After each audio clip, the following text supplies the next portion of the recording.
First of all, Pakistan is not following Islam. Are you joking? I'm saying not Pakistan, we have 90% Muslim. Muslim means follow Islam. But Muslim, what Muslim? What Muslim? I remember 15 years ago, it's not today and I heard it's worse. 15 years ago I remember going to a wedding in Pakistan.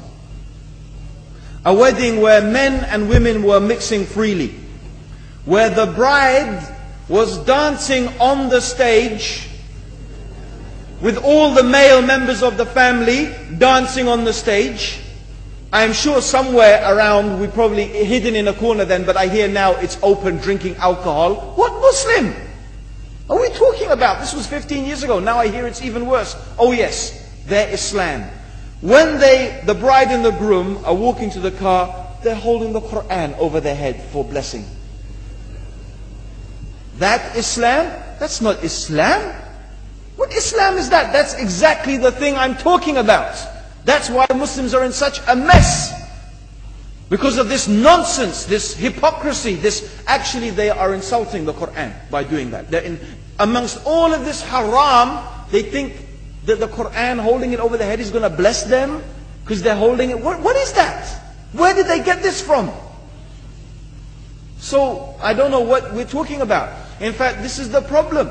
You see, the Muslim world itself is so far from Islam. So many you find here in India. I know it's not a Muslim country, but there are lots of Muslims here. But I don't know what sort of Muslim. Most of them go to the dargah and they call upon some dead person in the grave, and they think that by talking to a dead person they're going to have their needs fulfilled. What's the difference between that and worshipping an idol? There's no difference, believe me. It's shirk. I've seen it myself with my own eyes. I'm praying in the masjid.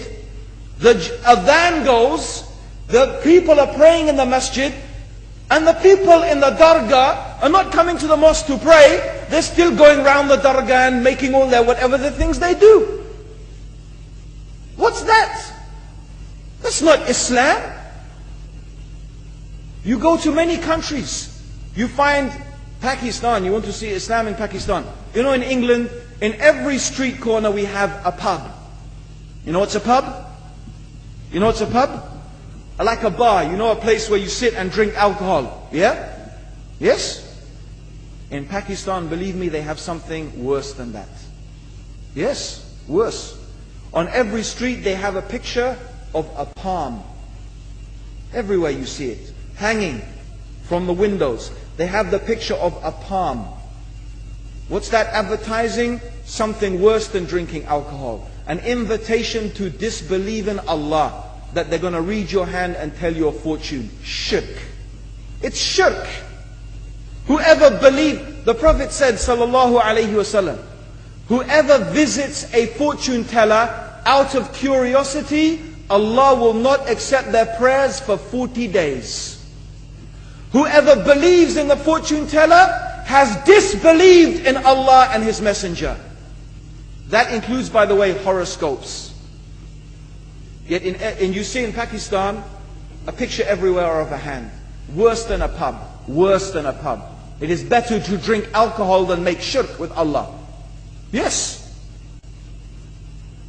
So this is the Muslim countries. You will not find one except they are not doing magic and shirk and kufr. Or except maybe one or two you will find. So this is the state of the Muslims. So no wonder we're in the confusion and the chaos. So these are not good examples. And this is really, in fact, the very reason that I'm saying why we are in such a big mess.